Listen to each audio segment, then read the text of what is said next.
Well, here we are, working on the 240. We just got the stock catback exhaust system from Jeff Cholowinski's house, and we're going to be throwing off the drift spec 15-inch diameter exhaust system because it sounds awful and it's really loud. And we're going to use John's expensive sound meter to measure before and after the level of how loud it is from inside the car. And we're going to take you on an adventure to see how it goes.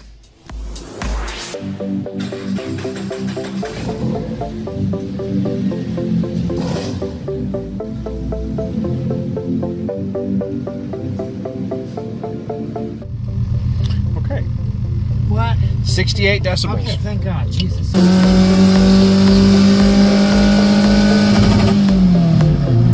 100 decibels. It hit 100 decibels.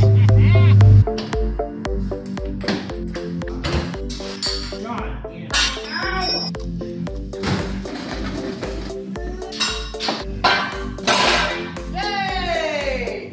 A few moments later. You know what it looks like when a freight train hits a wall?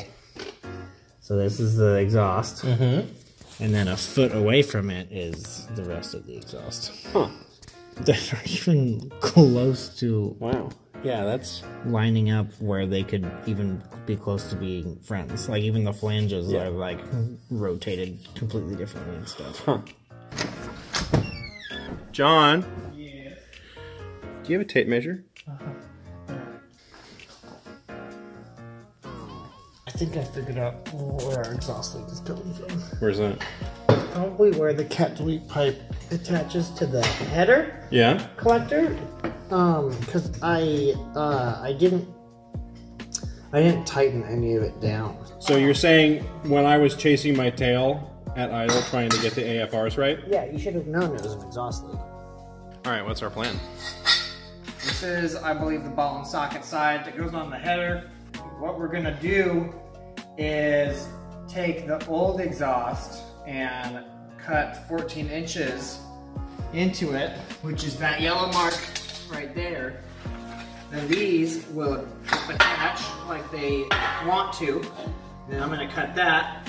And then this is like a 3-inch tube, and I need to get it to step down to the OEM. Looks like a 2.5-inch. So what then we're gonna do is we're gonna put 6 or 8 slits into it and then hammer them down so that they taper onto the OEM flange, and then just weld a lot to get it to seal and be one happy piece family exhaust, quiet exhaust. After some deliberation off camera with Steven, he thinks this is the wrong thing to do. So I had to remind him that 1, this is the right thing to do, because 1, this is the free way of doing it. 2, it's a Nissan, so you have to do everything fucking ass backwards like Nissan people would do it, because that's the only way that these cars respond to changes. And 3, when all of this fails, we get to drive back 20 miles to my house with just the open header, shooting the exhaust sounds where the big hole is in the transmission tunnel for the shifter. And then we can have no ear protection, and then when we get back, no ears. So I'm gonna get to cut, and this is gonna turn out perfectly. And then all the exhaust leaks will be gone, all of them. And it's gonna be really quiet and luxurious, and we're only missing one of those rubber hangers, and then this whole system is just spot on.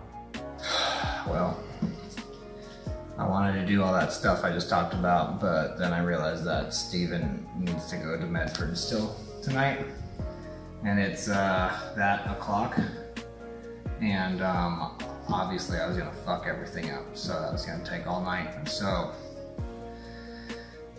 just got the 15-inch diameter exhaust back on there, and we're gonna drive home, and Steven can go to his home, and we'll pick this up again next week when I'm feeling better.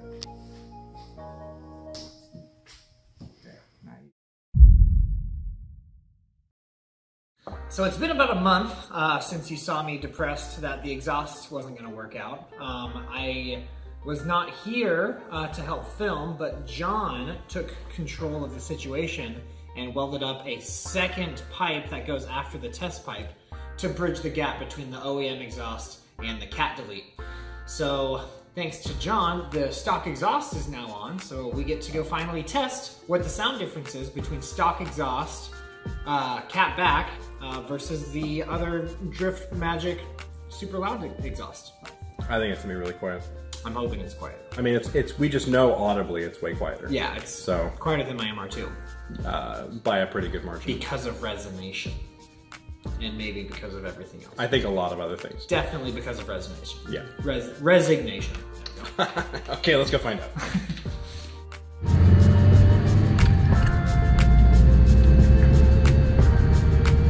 About 70 just driving around town.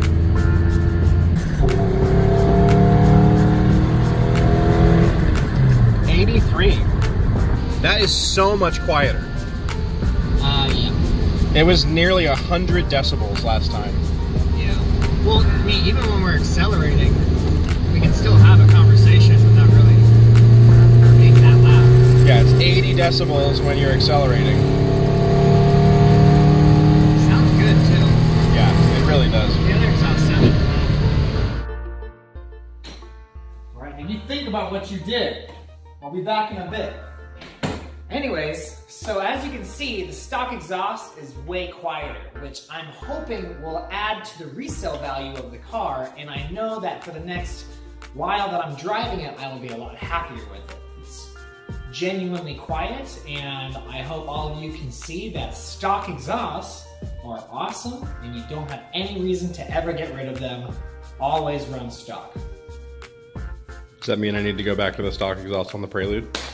If your car is really slow and you don't race it, leave. If you get a car that's slow and you don't race it, and you have a stock exhaust, stay stock. If your car sounds good with a good exhaust on it, do that. If you have a 240 SX, just leave the fucking stock exhaust on it, please. If you can find a stock exhaust for $20 on Facebook Marketplace like I did, and then you have a friend that just fixes your car for you while you're gone, you know, think about that route. Dope. God damn it, I hope that thing sells. All right, we're rolling.